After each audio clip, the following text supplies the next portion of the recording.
Want to take the time out to thank all the people out there listening to this edition of All Legacy Access. I'm Brandon in the house this evening, and I appreciate it because of just the opportunity to be able to interview these gentlemen tonight on the show, because this station, running 9 years, we've been massive Tupac fans and supporters of the hip-hop movement.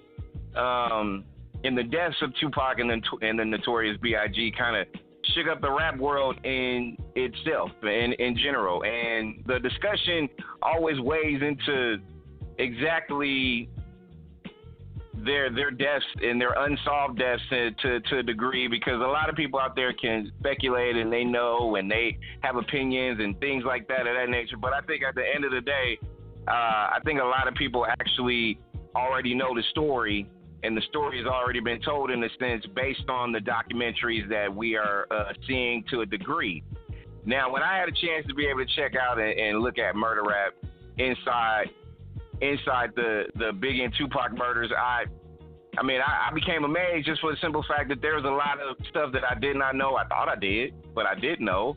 To me, I think it was one of the most in-depth documentaries that I've ever seen in general, based on the surrounding iconic stature that Tupac and Biggie had. So just being able to interview Detective Greg Kading and just being able to just get a chance to kind of just, I have an opinion. I have so many different opinions that I have, and also Mike Dorsey, just to be able to just get into their mindset as far as how this documentary was put together, why was it put together, and the culture surrounding their deaths in the hip-hop community. So I want to take the time out to welcome, and you can also hit up their website, which is actually you can hit up facebook.com/mrapmovie. You can also hit up the website, which is murderrap.com. You can follow Greg Kading on Instagram, Twitter, at Greg Kading. Mike Dorsey, Greg Kading is our guest on All Legacy Access. How you doing, gentlemen? Doing great.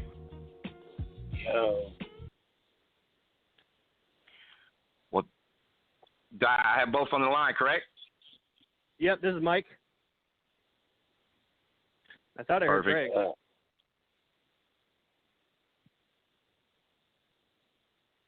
Think we have Greg. I think he might be cutting out on us. That's okay. Mike, you doing all right? Yeah, I'm doing great, man. Just, usual technology problems, right? Hey, that's great. It's like that, definitely. And Greg, you are with us, correct? Okay. Sounds like he's with us in spirit right now. Yeah, one. Yeah, he was on your line giving you a call, correct? No, he was calling in separate. Oh, but hold okay. on, let me try to add. Let me... I'll try to add him on my. Hold on, let me try to add him in right now. No problem. Line. Hold on. Well, Mr. Dorsey is getting Greg Kading connected. I want to make sure that I welcome everybody that's listening. Everybody that's listening. The cool thing, Gav and I were here on All Legacy Access, and the cool thing is, it's just like, man, it's been so long that these deaths have taken place. People are still intrigued by it, bro. That's kind of, just because I think both of their deaths just really just kind of took a hold of the culture of hip hop to a degree where people just, they still have questions. And even though the answers are probably laid out there for a lot of people, people still have questions, right, at the end of the day? Real talk. But shit, this DVD is the best documentary ever. Like, I can say ever. Indeed. Man. Yeah, I've watched documentaries before, but this one took me to a place where I didn't even know that I actually had there were so many things that I didn't know, and there were so many things that was laid out, and there were so many things that is worth discussion, that it'll be good to be able to have these guys on here to be able to talk about it. So it's a good look. Greg's on. Good look. Hey, Greg, you there? Yeah, I'm good, man. All right. All right. We have Mr. Greg, Detective Greg Cady in the house tonight. Mike Dorsey in the house as well. Fellas, I appreciate you guys taking the time out on Our Legacy Access, brought to you by Nexxlegacy, to join us. You guys doing all right? We are good. I'm good. Sorry about a little technical glitch. I think someone was trying to keep me from talking to y'all. well, you know what, fellas? They can't stop us tonight. Like literally, I've been waiting. Seems like for a long time to just talk to you guys. And I gotta first start off by Gab and I and our station here. We definitely want to appreciate you guys for doing something what we just was talking about while you guys were getting your lines together. Like Gab and I, we both said, and a lot of listeners know, like this is probably one of the greatest documentaries that I have ever seen. Not just based on the fact that, of the deaths of these two gentlemen, but you guys did an amazing job putting this murder rap together. So I got to commend you both on a job well done. Thanks a lot. Much appreciated. Mike did a great job.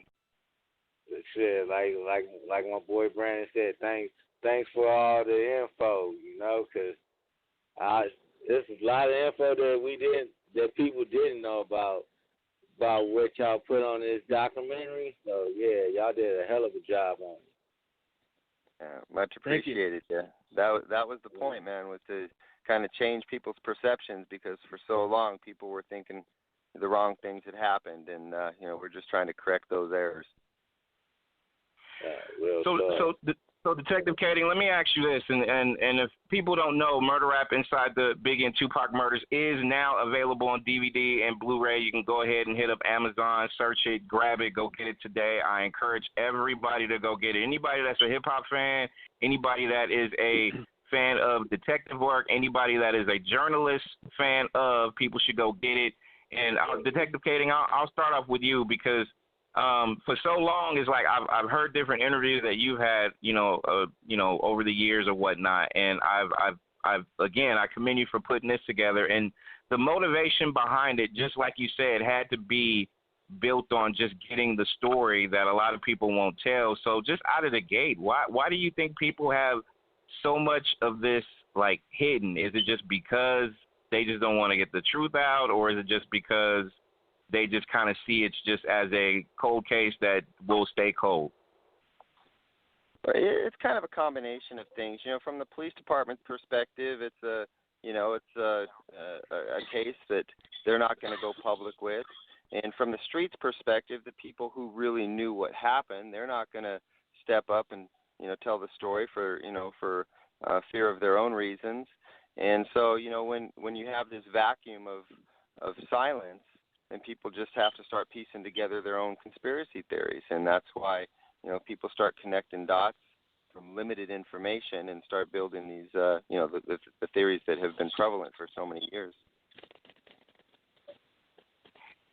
What, from a community standpoint, is it just a matter of, now I'm going to ask you this because to me, I feel like I think I'm going to cover something that I probably feel like you haven't talked about with other interviewers, but I'm going to put it on a hip-hop community standpoint before we get back into, just diving into it. And, again, just anybody out there that is a supporter of, like, A1 documentaries, and in my opinion, and I will continue to quote this, being one of the best documentaries ever, to go check out Murder Rap, available on Amazon right now. And Detective Cady, as far as how the spin that it has on the hip-hop culture, Tupac dies, Biggie dies, the culture of hip-hop really, to this day, is still at a very, very awkward stage. Do you feel like it is these deaths has something to do with it, or do you feel like it was just a matter of time before some of the things that they were doing in the hip-hop realm during the 90s just was going to fizzle out anyways, and this is what we're getting? No, I don't. It's impossible to measure the impact that their deaths had, because we just don't know. They had such tremendous potential. You think about Tupac's potential with where he was going with his life, whether it's politically or acting or, just with the music, that unchecked potential, is you can't measure it. You just don't know what would have happened. So obviously had a tremendous impact on the hip hop community and the rap community, and to this day, those guys are still larger than life. Yep. Do you feel like when it comes to when it's all said and done with the culture of hip hop, do you feel that the music that is being put out now, it can be debated and talked about for a long period of time, like the authenticity and the creativity of the hip hop culture is now continuing to be a dying breed, and they brought, like you said, Detective Katie, they brought so much element to different coasts. It was deeper than East and West like it was back in the 90s. It was a divide, but also it was a unified structure where we saw so much creativity. So again, I'll throw it out there, like the culture of hip hop kind of took a backward spin. And do you feel like when it's all said and done, like a lot of people just steered away from talking about real rap that Biggie and Tupac did, and just decided to just let me just stay in the club and talk about or rap about gun, sex, and drugs or whatever? Well, when you go back and you think about it, how raw the lyrics were and how authentic they were, and the things that they were talking about, these real life type of issues. Those have consequences when you start to discuss them publicly or in those forums or in that manner. And I think that hip hop did take a double check. Like, whoa! I mean, look what's happening. People are being shot. There's all these conflicts, these fights, and they're like, let's step back.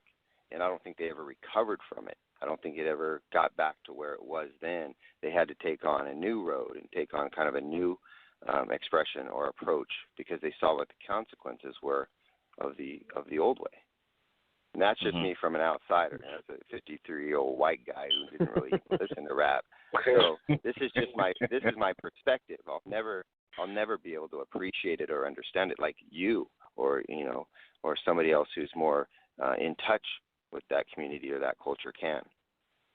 Yeah, I would also say that I think an argument could also be made, though, that a lot of Tupac and Big's contemporaries are still around, and it went away anyways. You know what I mean? I mean, those guys obviously were huge artists, but there are still a lot of other big artists from the '90s rap era who are still around, and it happened anyways.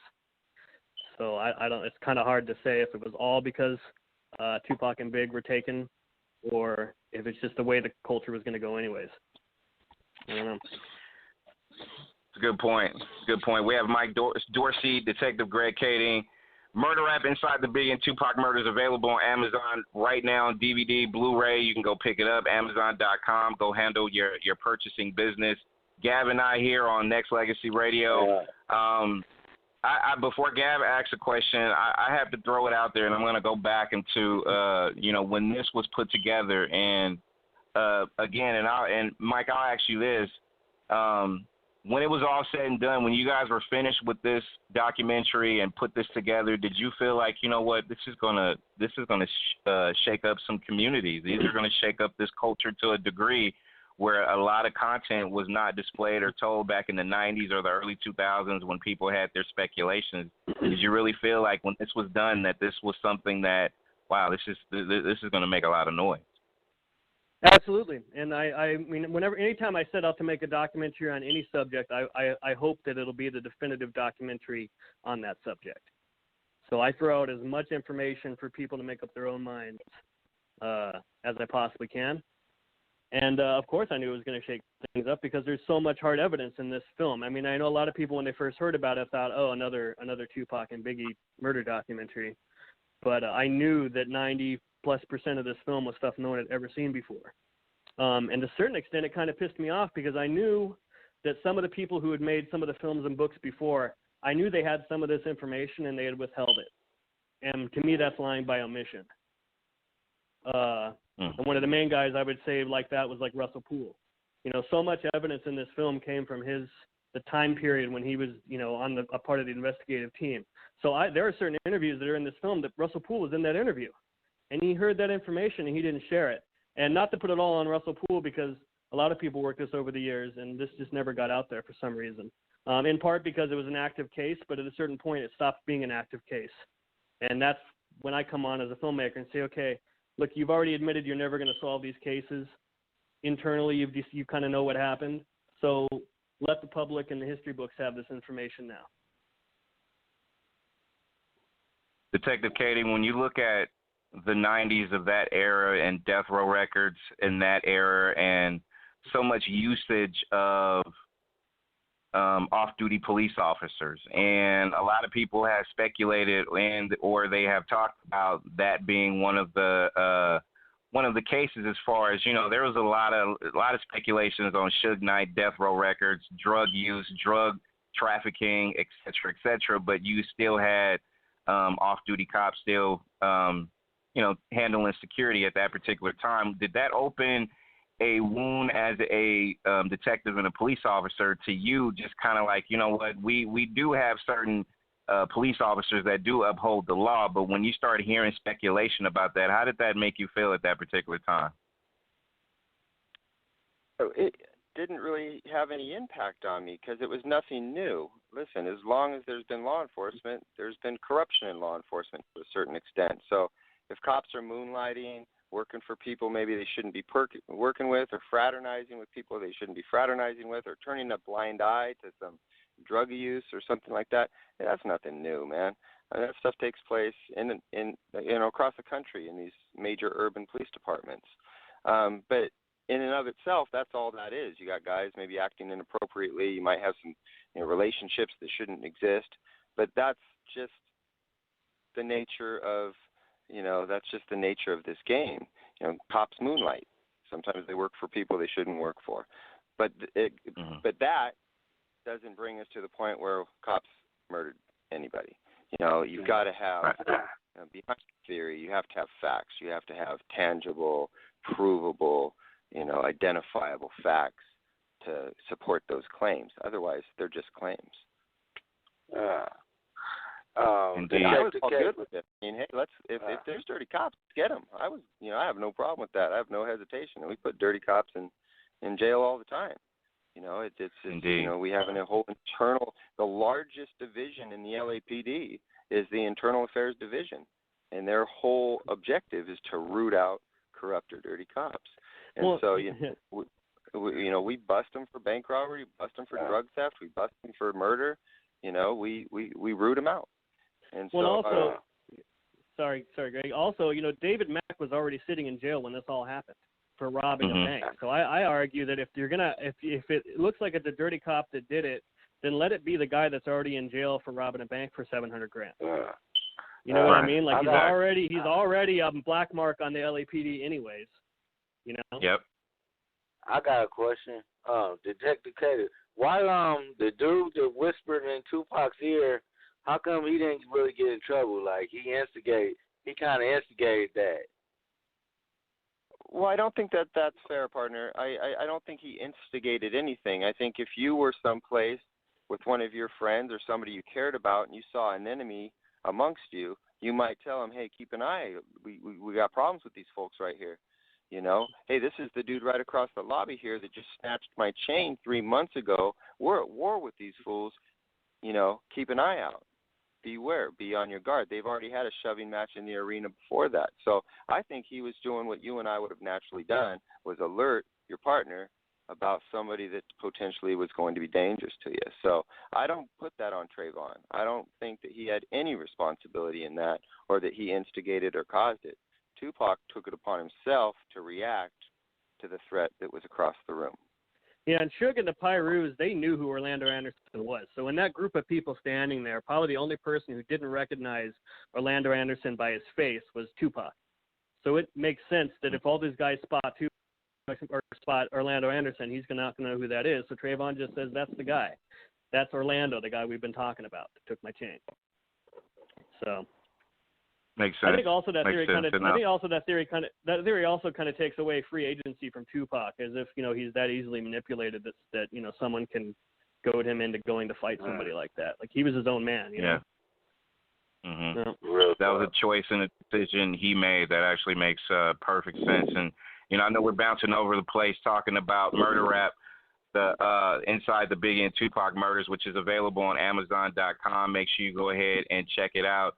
Also, and I'm going to bounce to this direction because there was some scenes and some things, and I definitely encourage people to get it because we're going to talk in depth. But I'm telling you, people out there that's listening now, when you see it and when you experience certain things that if you were around or born or you knew what hip-hop was in the 90s, we all had an eye on both of these situations, not just the talent these two brothers had, but also the deaths that they experienced and what happened prior to. Now, a lot of it went down before the internet became what it is now, but also there was so many things, Detective Kading, that I did not know that Sean Puffy Combs was available in, and there was some things that Puffy had a hand in.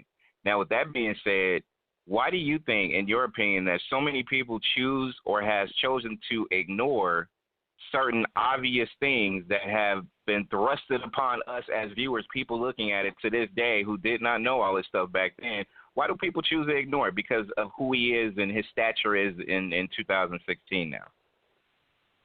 Yeah, I think that they just can't either recognize or appreciate the relationships that were intact back then, his relationships with Eric Martin and Eric Martin's relationship with the Southside Crips, and, you know, their combined relationships with Keefe D, you know, the leader of that little crew. So I think people just can't appreciate what we know to be an absolute, you know, irrefutable fact is the connections. They just think, hey, you know, it's 20 years ago. That Puffy is not the Puffy of 2016 that we know today, the businessman, the icon. You know, I don't think that they can look back in history and appreciate, you know, what was going on necessarily, how desperate it was, how volatile and dangerous those conflicts were.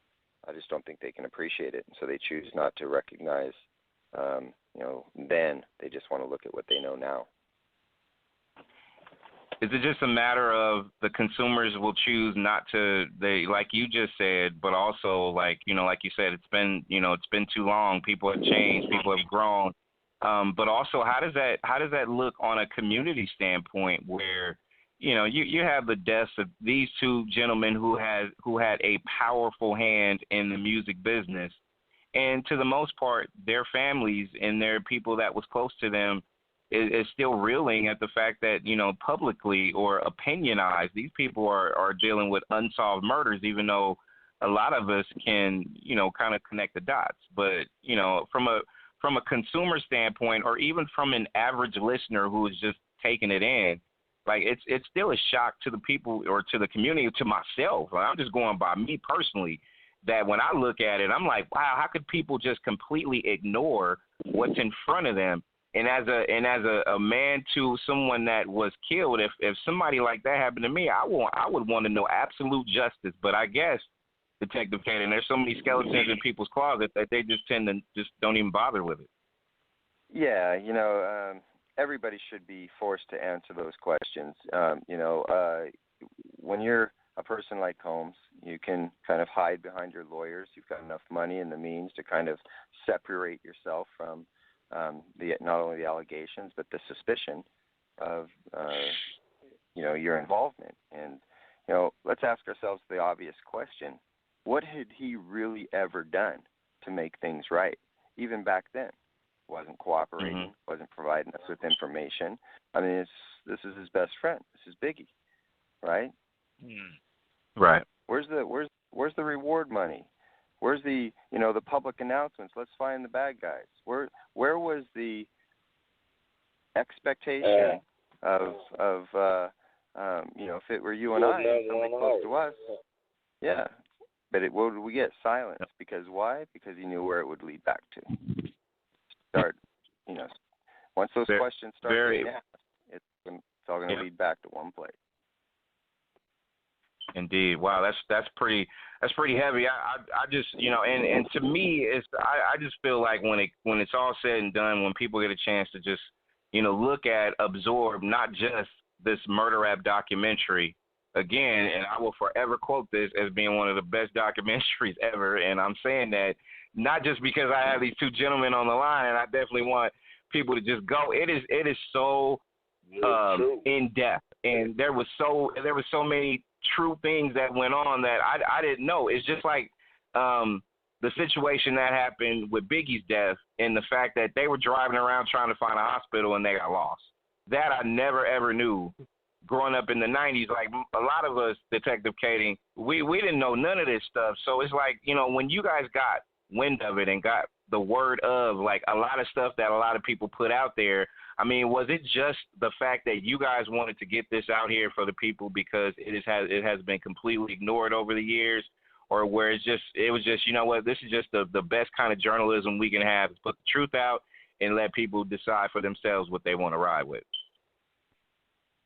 I think with knowledge comes a certain responsibility, and to know what we knew, to have that information and not provide it to the public, I think that's irresponsible. I think that there's an obligation to help help set history straight.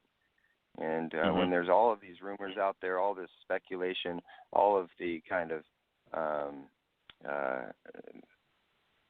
individuals that are out there being kind of falsely accused, you also have a responsibility to, kind of clear their names when you have information. So I think there's just a responsibility that comes with knowledge. So that was the motivation of it all, was to educate everybody as to what took place in the investigation.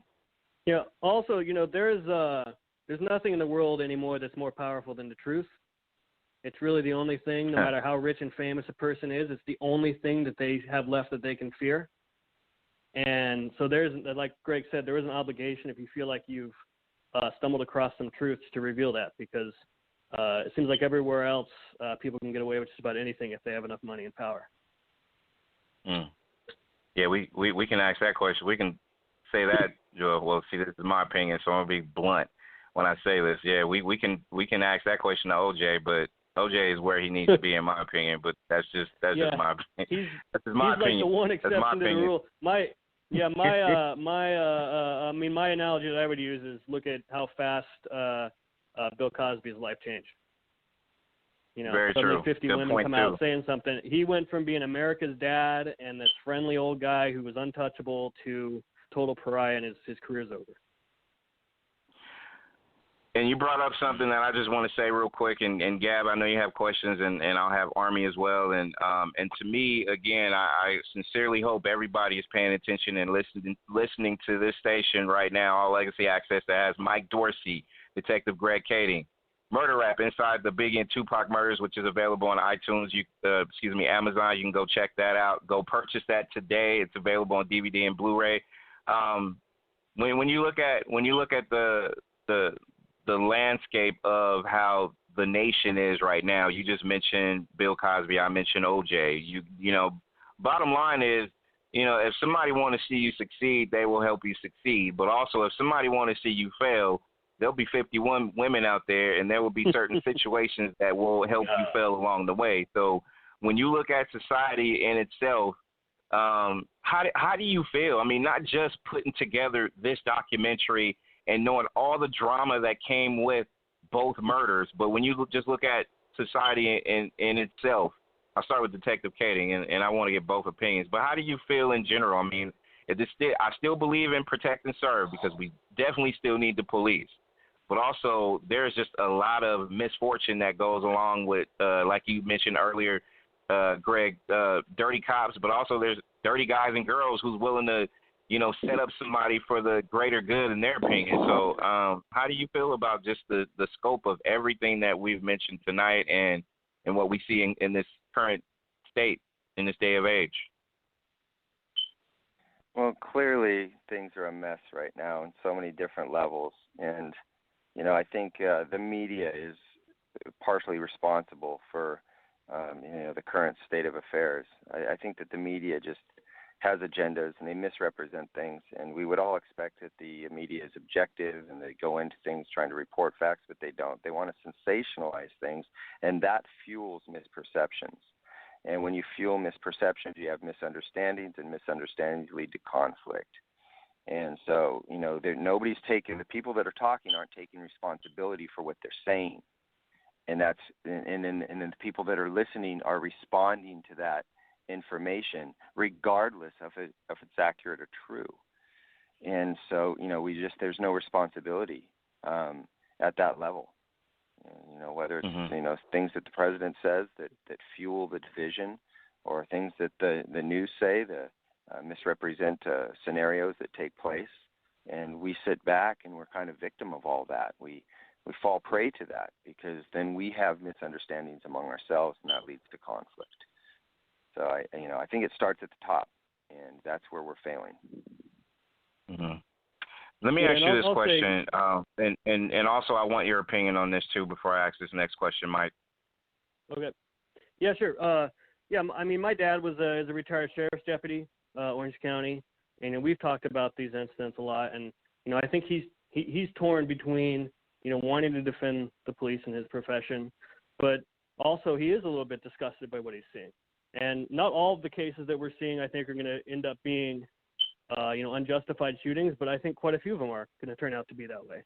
And I think that he mentioned to me, he was a cop during the 70s. During if you look at fatality rates among police officers, it was the highest during the 70s and late 60s through the early 80s, basically the years that he was a police officer. And he neither anybody that he knows ever shot anybody in the line of duty the entire 15 years that he was with Orange County Sheriffs.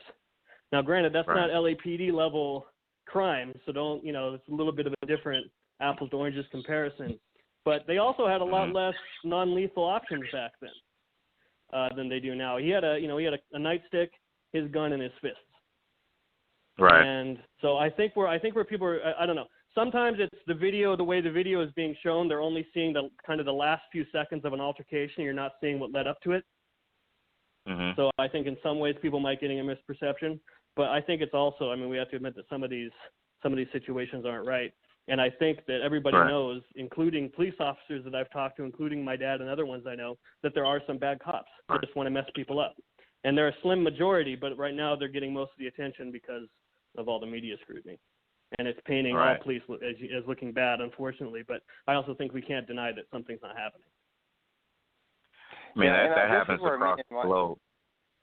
Go ahead. This is where me and Mike would probably have a fundamental disagreement. Yeah, I wouldn't blame the president. I'm not blaming leaders. When I say the top, I'm talking about community leaders. Sure. I'm talking about the people that we should be relying on for guidance, and those people that are in front of the camera talking. Those are the people at the top in the equation I'm talking about, not the president. Although I do say that there's some responsibility on his shoulders to help bring things together versus continuing to divide them. But in law enforcement, they're better trained now than they've ever been. They're dealing with people that are much more confrontational than they have ever been. They're more reluctant to use force now than they've ever been. And so when we see scenarios and we don't wait to see exactly what happened and get all the information, we just respond to our initial impression of what happened, and we say, well, that was wrong. Well, you don't really know what happened. You don't know the background. You're not getting the full story. And more often than not, 90% of the time when we take the time to step back, evaluate everything that took place, put it under a microscope, then you say, well, that was reasonable. Although it doesn't look it, and I can't believe it, well, under those circumstances, that was reasonable. Until you've kind of been in those shoes and you understand the mindset of whatever the officer is experiencing, then you can't really. And so I'm a defender, but I do know that we fuck up. Cops fuck up. They make bad decisions sometimes on a moment's notice, and they should be held accountable. We should be able to make good decisions. But we're human beings. We make errors, and when you're in those situations, they're very intense. And you're fighting, or somebody's in your face spitting, or whatever it is. Your emotions do get drawn into it, and so I think that we'd have to appreciate what it might be like to be in those shoes, and stop looking at everything as black and white, and that there's preconceived division. These things just take place. But the media doesn't report on that. You're not going to hear about the black cop that shot the black guy, because that's just a shooting. There's nothing to work with. But if you can And get the Greg, white I'm gonna black them. and Greg, I'm gonna put it like this, and I hope y'all completely, and not just you guys, but everybody out there that's listening that can understand the words of my voice when I hear this, and I hear everything that you guys are saying, and I look at it in a perspective like that, because there's a lot of cops out there. There's black cops that's doing wonderful jobs, white cops. There's Hispanics. There's so many different people out there. There's so many layers to how we live life that there is, like you said, Detective Kading, there is a small percentage of dirty cops. There is a small percentage of dirty African Americans. There's a small percentage of white people. There's a small percentage of Mexicans, et cetera, et cetera, et cetera. Bottom line is, it's one of those things where I say, like, everybody is paying attention and they're over dramatizing one thing. But the fact that you mentioned, Detective Kading, that, you know what, we need some strong people in these communities to kind of teach some people exactly what not to do when situations happen, or to have a stronger household where people can just say, hey, you know what, this is what you need to do to avoid some things you can't avoid, and I get that. Those are the small percentages, though. But there's enough of us to understand that, you know what, not everybody, not every cop, not everybody is dirty. There is a lot of good people out there. There is more good people than bad, in my opinion. But you just, like you said, Greg, that there's so many people that is over-dramatizing that fact. And I get it. It has to be promoted. We have to let people know there is bad folks out there. But also, I mean, you know, how many, and I'm experiencing this, and I'm saying this because I just lost a cousin of mine to a killing over this past week. And it was at the hands of another black man. So it's like, I'm just saying that to say there's so many different kinds of layers to how we're supposed to live life, that people out there need to pay attention, that it's deeper than just trying to fixate it on cops. It's deeper than that. Check your household, check your surroundings. What can you do to be able to bring that education and that and some awareness to certain situations? And it should be like you said, it should never ever be a gray area, but to me, there's small percentages of those gray areas, and people need to pay attention to all situations around them, not just so focused on cops, because there is good cops. There's bad ones too. That's just Absolutely. how I feel. But that's 100% right on. I mean, and I've been feeling like this for a while, not just because of the recent stuff that's been going on. That is horrific, and everybody knows that. There's a lot of horrific things that goes on in everybody's neighborhood right now too, but do we pay attention to that? We need to, and we need to find out the root of the problem before the problem becomes worse. Let me put Army on, because I know he's got a question for you, Detective Kading. He's one of our staff members live on All Legacy Access. Detective Greg Kading, we have Mike Dorsey, Murder Rap Inside the Biggie and Tupac Murders, available on Amazon. Go check it out. Army, you have a question? Yes. The gentleman behind the murder rap. I want to thank you for coming on Nexxlegacy. We all appreciate it. I definitely appreciate the documentary Murder Rap. It was real insightful. It made me consider different aspects and avenues, and made me go to different faculties of thought when it came down to these two murders. And also, I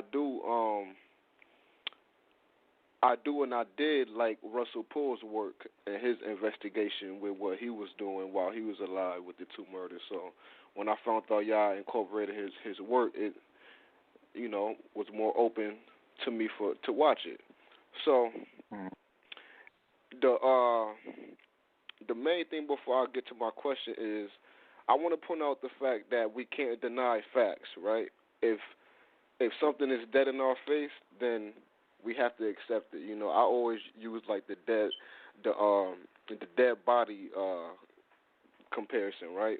If someone shows you a dead body and they keep trying to stress, oh, he's alive, he's breathing, check his pulse, but clearly he's dead. Like, I don't see him breathing. He's dead. He's dead as a doorknob. That's facts in your face right there. And the documentary was full of facts, and so is the Tupac and Biggie murders. It's full of facts you can't deny. So I say all that to say, we can't deny the fact that it was suspicious activity and shady things going on within death row, within and outside of death row, far as police work, far as security, as far as artists, whatever, everything associated with death row was up for question, especially when it involves the Vegas night. And I say that to say, rather than pointing my finger at Puffy or saying that he was a impetus to this whole thing, not denying it, just like I can't deny the fact that the Crips was there that night too as well with the Pyrus. I won't deny that, but before I point my finger at Puffy, my main concerns is characters like Reggie Wright and his father, David Kenner, people that was inside of death row, because these people had a conflict of interest, and the bodyguards and the people that was close to Tupac, they always stressed that. They emphatically stress to look inside of death row before pointing your fingers at anybody else. Not saying that these people wasn't premeditating something, didn't have something up their sleeve, because people loved and hated Pac. And, he was very vocal about how he felt about things, and I'm pretty sure he ruffled a lot of feathers. So I won't be surprised if people was paying people to do whatever. But I feel like death row was is the real culprit at hand, because Tupac died basically broke, and he fired David Kenner a week before the whole Vegas thing went down. And I even heard a theory that Reggie Wright himself is in cahoots with Orlando Anderson. And like I said, you can't deny the fact of Keefe D's testimony. I can't deny that, because that came out of that man's mouth. But also, wasn't he in a rock and a hard place with the whole case he was fighting, and him in the drug case or whatever he was doing? Like, he was already in jail. So he didn't say it for his own merit. So that's where I'm at. I just would rather stick to death row. Okay. So a lot of questions kind of buried in there, so let's try to address some of them. First of all, facts at the end of the day is all that matters. Let's just talk about the facts. And with things shady around death row, nobody's going to argue that, man. You get a bunch of gangsters together and cops moonlighting and, attorneys like David Kenner, it's going to be shady. It was shady. Nobody denying that. So let's move on, though. Let's go, okay, just because it's shady, does that mean that they're involved in this murder? Let's just get right to the point with Reggie Wright Jr. Reggie Wright Jr. was debriefed over a dozen times by several different law enforcement agencies from the night that Pac was murdered till today. He has always provided helpful information. There has never been a single fact to connect him with anything involving Tupac's murder whatsoever. The story about him being involved is something that grew. It evolved with two kind of disgruntled death bodyguards, Frank Alexander and Kevin Hackey. Kevin Hackey is 100% discredited from the get-go. Everything that he said has been disproven, and a lot, not Reggie Wright Jr., Frank Alexander, same thing. Frank right off the bat, hey, man, the best suspect in this thing is obviously Orlando Anderson, right? But until he decided he's going to let this theory blossom about Suge Knight's potential involvement, he never said that. And when you look at how his story changed from the time he was originally interviewed to the time when he started selling books to the time we started making DVDs, how do you know which story to believe with him? It's constantly changing. And the first story, the most original story, was Orlando Anderson. So I don't think you use those two guys as a basis for establishing fact to support your theory, especially in light of all the actual facts that oppose that theory. Right. And it never, if you look at things logically, like with Orlando Anderson, the claim is that Orlando Anderson was planted there in the MGM so that Tupac would then fight him, and then that would point the finger for Tupac's death later, and Orlando Anderson would be framed. There's no logic to that when you really think about it, because A, how do you get Orlando Anderson to go along with that? That guy, here's a hardened gang member who we know, has killed and went on to kill other people. and you're going to tell him, hey, stand here and get your ass kicked by us, and then we're going to frame you for a murder. Right. And I don't know what's in it for you, but do that. And how do you set up an entire murder conspiracy based on the complete unknowable guess that when they spot Tupac or when they spot Orlando Anderson, Tupac is going to react by running over there and fighting him? If he doesn't do that, your entire conspiracy collapses. And how do you even guarantee that the mob even find Orlando Anderson? The MGM is enormous. Exits everywhere. It's full of people.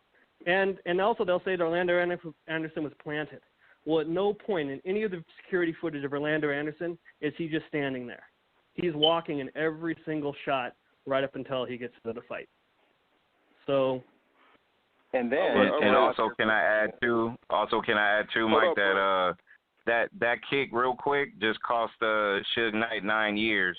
That's right. And if that was staged, right. and if that was staged, that would be like a severe death wish to his company, like if that was gonna happen. But I hear what you're saying, Army. So go ahead. I know you have a rebuttal to that too. Yeah. Yeah, because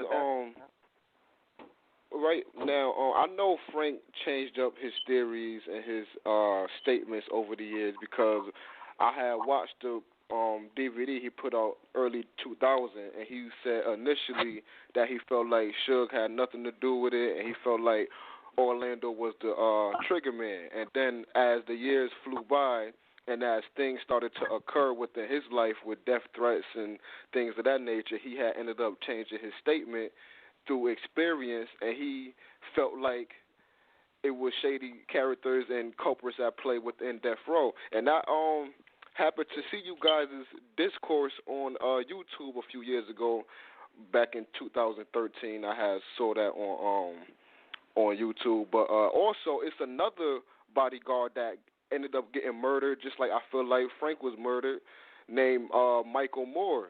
And Michael Moore was a close bodyguard with Pac too. And he stressed the fact also to keep within Death Row, like just stay inside of Death Row. That's why me personally, not denying the facts you brothers have brought to the table, it's just I can't come to a conclusive decision and saying A, B, and C happened and this guy killed him. Sure. Michael Moore overdosed on drugs. Am I right? Yeah, he OD'd. Michael Moore OD'd. And Frank Alexander lived 13 years after, no, more than 13, like 17 years or something crazy like that after Tupac lived. He took part in multiple film projects, multiple book projects. Nobody was afraid of him saying anything. The idea that he was silenced.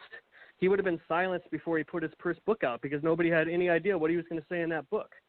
And the reason that those stories, I think, keep changing with him and Hacking, all those guys, the reason those stories kept changing over time is because none of those guys knew who did it. And they never did know who did it. And so that's why the stories keep changing, because they don't know. They just keep guessing.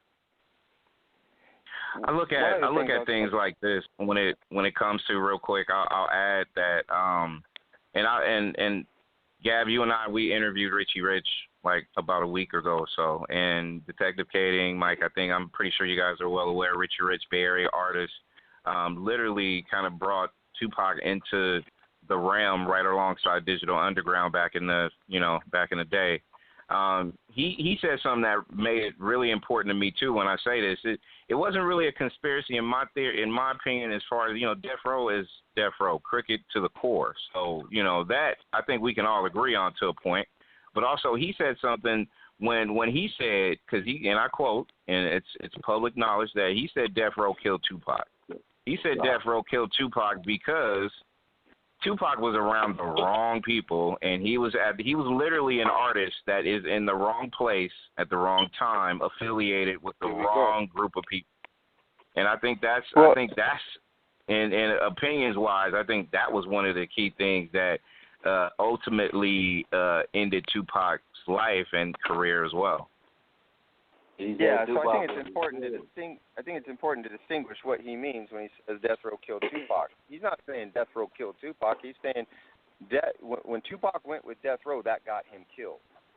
Yep. That's what he's saying. He says not that they killed him, but him being with them, ultimately with all the conflicts and the drama that took place, that led to Tupac's death. So that's an accurate statement, but it has to be presented in the context that he's not trying to say that Death Row killed Tupac. right? And too many conspiracy theorists and things like that. I mean, like you guys said, Mike and Greg. I mean, you would have to be like to the letter, like accurate with everything that goes on for that to go down on a professional hit, I guess you could say. Some stuff may look clean as a whistle. Some stuff may be super inaccurate, and all things are all out there. But I'm going to ask you guys this, and I'm going to ask Mike as a person that put a lot of this stuff together and quarterbacking everything inside Murder Rap.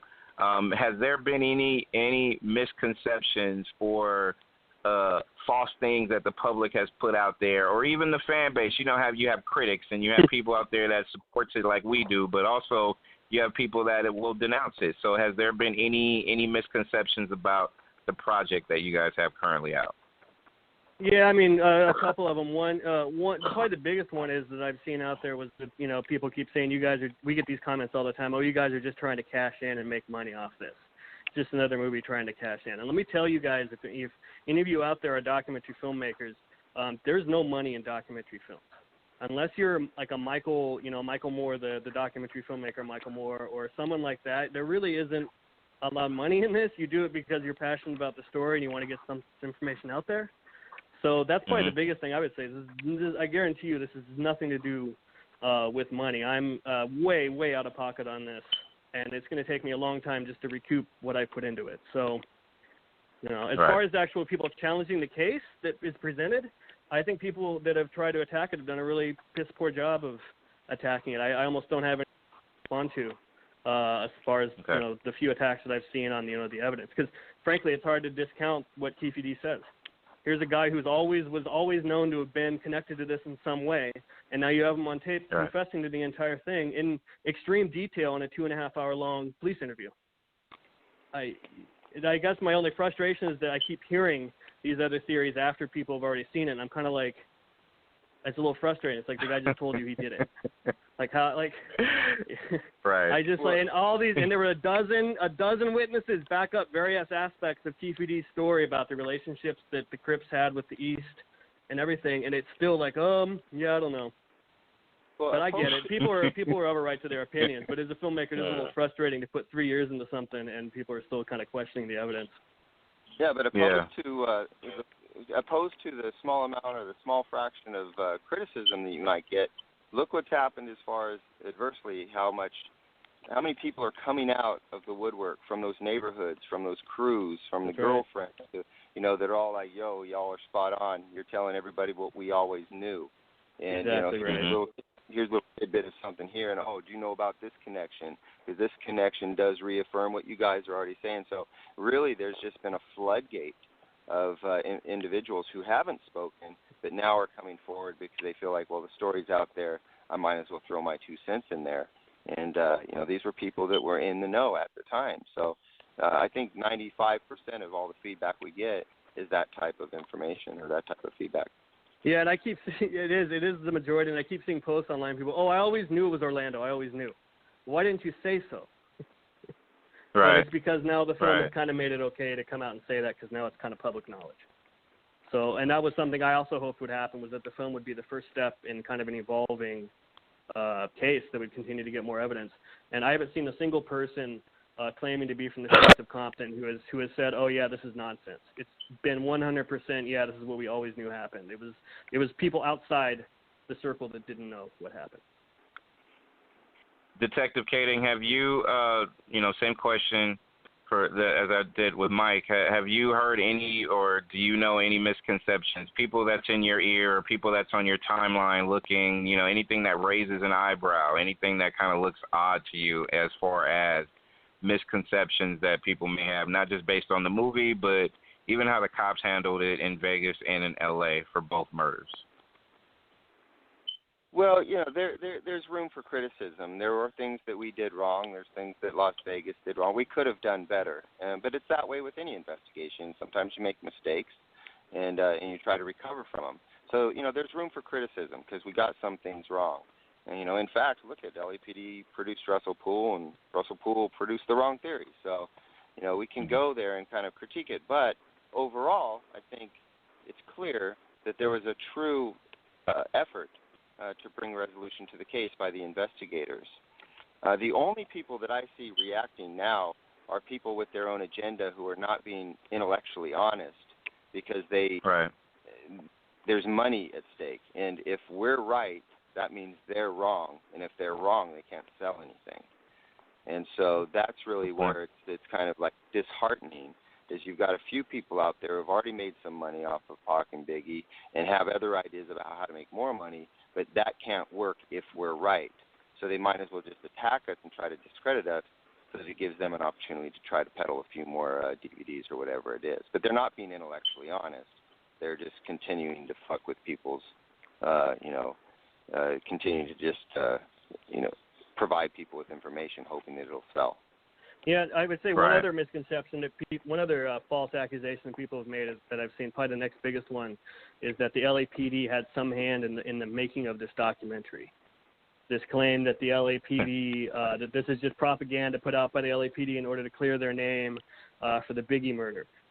Two things. A, this story was pretty much dead as far as the mainstream public was concerned, so I can tell you the last thing the LAPD wanted was yet another film coming out, especially a film that showed them almost solving the cases and then deciding they didn't want to. Mm-hmm. And I can tell you I was never, ever, ever in contact with any member of the LAPD outside of Greg, who's retired. And the other thing is, Greg, what if the LAPD is trying to just clear themselves, why did they push Greg off his own case and keep all this information that they had found secret? And the only way it comes out is Greg has to quit his career and put his own money into writing a book. And then again, going on this film with no, hope of getting any, money back on it in order for that to get out. That's, again, you look at the same evidence against Orlando Anderson being a plant. What's in it for Greg for him to quit his job early and put up all this money for his book just to help the LAPD out? And as avid fans of the hip-hop culture and the community and supporters of both Tupac and Biggie, Gav, you live in L.A., so it's like, we're when it comes to the end of the day, we can safely say, because Gav and I, we talked about this documentary thoroughly, that we had no opinions whatsoever about the LAPD being involved in this documentary. It didn't feel like it. Gav and I was talking about the movie. We were talking about the documentary as like, wow, this is just too deep. I mean, and again, I'm stressing for the people out there who do not know or understand, that didn't grow up in that era. People that's young and probably was like babies at that particular time, they're mouthing off and they don't really know what's real. The people that actually is at a point where they, young guy like Army, he knows because he studies. He knows because he pays attention to people's opinions and documentaries and things like that of that nature. But Gav, you and I, we was at that point in time, so we know it didn't feel like one. And I'm telling you out there again, it's best that you all go pick it up. DVD, Blu-ray available by this murder rap, Inside the Biggie and Tupac Murders. Fellas, couple quick questions before we let you guys go, and I appreciate the time that you guys are giving us too. And I'm gonna push it up to date currently that Tupac's movie will be out soon.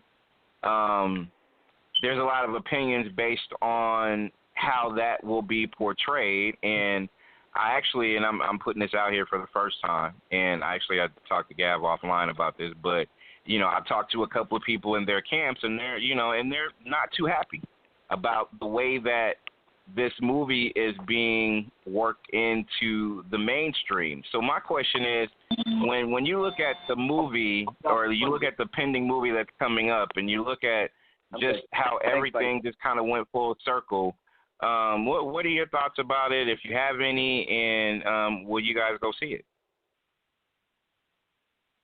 Mike? Yeah, I'm definitely going to go see it.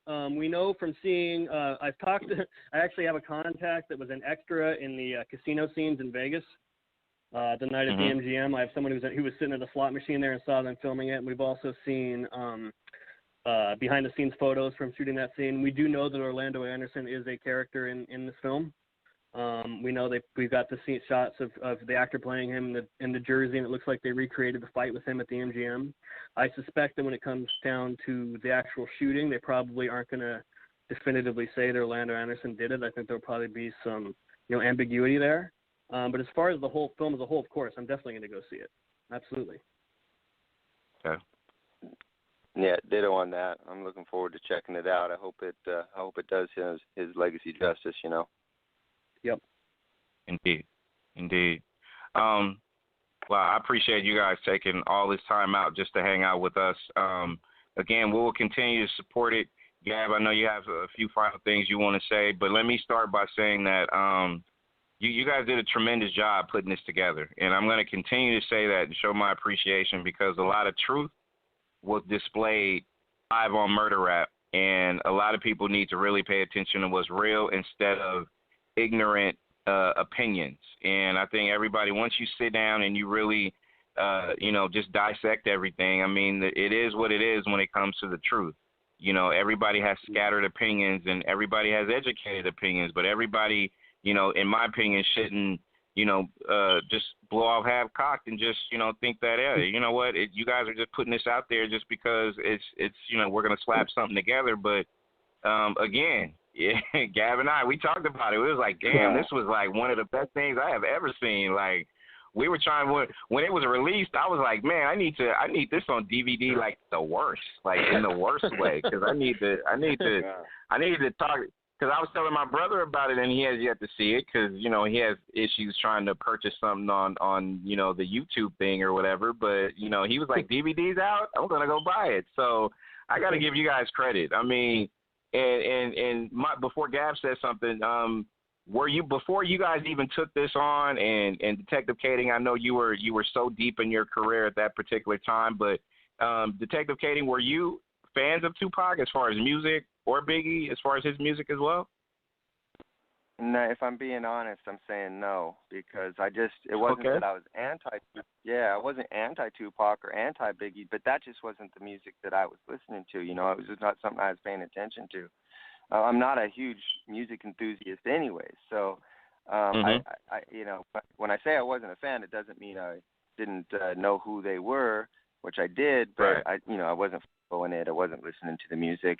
But as I got involved in the investigation, I started to appreciate them as humans, as individuals, as artists.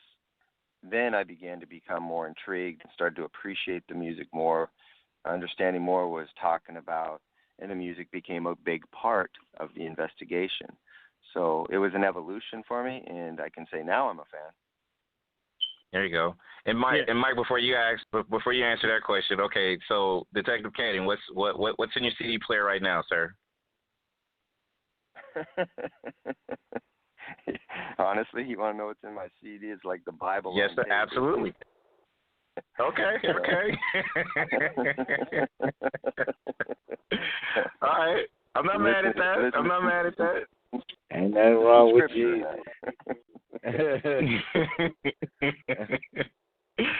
That is cool. See, I mean, I'm just trying to find little angles so the world can be able to get to know Detective Kading a little bit more, not just, it based on that. But that's solid. That is respect 100%. What about you, Mike? Fan of Tupac and Biggie before you got a chance to be able to put together this documentary? Yeah, I would say I was slightly more of a fan than Greg probably was. Tupac was only a few years older than me. But I've never been like a hardcore hip-hop head. I mean, Greg and I are both white guys from Orange County, California. It's not quite in our DVD players growing up. But the fact that I didn't come at this from a super fan perspective, which helped me out a lot because I've done documentaries about things that I was a lot more emotionally attached to, and it makes the decision making that you have to make when you're making a film a lot harder. Because I think I probably would have been pressed to put more biographical stuff about the artists into the film than I had, and some other things. It just kind of clouds your judgment a little bit when you have that more of an emotional attachment. But of course, I mean, everybody knows California Love. MTV still played music when I was in college back when all this happened. So I was familiar with all that stuff. But no, not a super fan. Crazy about it. Same question as I had with Greg. What's in your CD player right now, sir? I'm a big indie rock and classic rock guy, so I try to stay on top of things. On kind of a hip hop side, this new DJ Shadow album that he put out, I think is really rad. I'm more into kind of indie crossover when it comes to hip hop, or some of the the kind of more like poetic, thought provoking stuff that's a little bit more musically challenging. I have a music background, so that. Throw a name out there for me on Classic Rock. I could list a bunch of indie bands that probably a lot of people don't know about, but like my favorite band from the past couple of years would be the War on Drugs. Okay. I don't know if that rings any bells, but they're great. It rings a slight bell. I'm all over the place music wise, so that's good. Classic rock. Throw a name out there that's on the radar as far as a favorite. Well, look, it's kind of a boring answer, but the Beatles, man. I just saw Ringo Starr in concert in L.A. A couple weeks ago, and man, you can't get too classic. Mike, you can't get too classic than the Beatles, man. There's nothing wrong with that either, sir. Not at all. People that's music heads pay attention to the Beatles also, definitely. That's right, man. When you go back to what they were doing and the time that they did it, then you really realize how groundbreaking guys like that were. So, yeah. But I will say that at the Ringo Starr concert, I was the youngest there by about 20 years. So I accept that all right. It's older people music. Very good. Okay. See, that's solid. Gav, before we let these gentlemen go ahead and have your thoughts, sir. Oh shit! I just want to say this. I don't know if anybody ever won a Grammy off of a documentary, but this is a documentary deserves every award in the book. Like, put this on the list. Like, give it a Grammy and an Emmy, everything. Like, that's just the truth. Hey, Gav, they got the ESPYs going on. They got the ESPYs going on right now, so we might as well throw that in there too. So give Murder Rap the damn ESPY. Well, it just won its first award. It just won what's called a Telly Award, which is a television award, and we're going to try to get it into next year's Producers Guild Awards. And the Emmys are always a tough one to even get nominated for, obviously, but we'll be trying for all those for sure when the next one rolls around. Well, you're going to have our support here, definitely, because, we're going to try to put it in the faces of these people to at least make some noise. So this station will definitely be behind you. I'm sorry, Gab. Go ahead. Let me know where to sign up. All right. Amazing work. Army, before we let these gentlemen go ahead. Toss out your thoughts, sir. All right.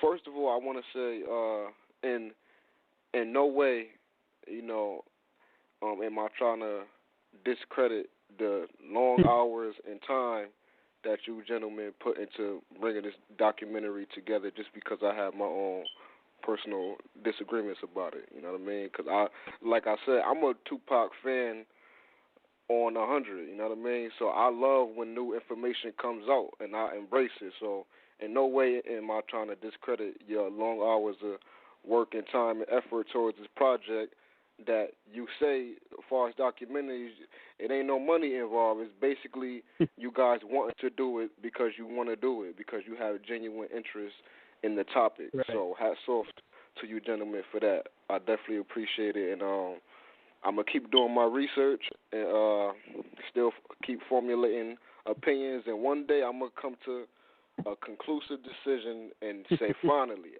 I think he did it. I feel like he did it. So. And I appreciate any challenges, especially when it comes to asking about other theories, because those theories are still out there and they still need to be talked about. So no hard feelings at all. And I get asked literally on a daily basis. I get emails, messages, PMs, comments on our page asking us about this or that. And as long as people come to it like open-minded like you are and really wanting to try to get to the truth of things, I answer everyone's questions the best that I can. So yeah, it's all good. Right. Facebook.com/MRapMovie is the Facebook Connect you can actually have. Make sure you follow Greg Kading on Twitter @Greg Kading. MurderRap.com is the website. And once again, make sure you all go pick up, I will put out there publicly. Actually, I already did. That is one of the greatest documentaries that I have ever seen. It's in my top 3. And I'm just being brutally honest when it comes to that. Like, this is one of the greatest things that I've ever watched, because it makes you feel a certain way, because I grew up in that era. I have I remember where I was, what I was doing, who I was with when Tupac died. Same deal with Biggie. I remember where I was, who I was with when Biggie died. Created a massive hole in the hip-hop community that is still reeling to this day, in my opinion. And I commend these gentlemen and the people that put in the work with Murder Rap Inside the Biggie and Tupac Murders, which is available on Amazon.com. Go pick that up now. And gentlemen, not only do I appreciate it, any extra promotion or publicity that you guys need, can you please come back to the show and we'll go ahead and talk about it. We can take calls. We can do whatever it is you guys do. As long as we continue to give it wings, we will continue to do what we need to do to support it. Man, make it fly. Thank you guys, man. Really appreciate it. Oh yeah, are y'all good? Appreciate it, fellas. All right, thanks, guys. Talk to you All later. right, thank you. All right, you guys put together an amazing work, and I think we did what we can as far as pushing out different types of questions to these gentlemen, and we're gonna come back and we're gonna discuss it with the callers calling in right here on All Legacy Access. Gav, Army, I am Branded. And this was deep, and I got opinions.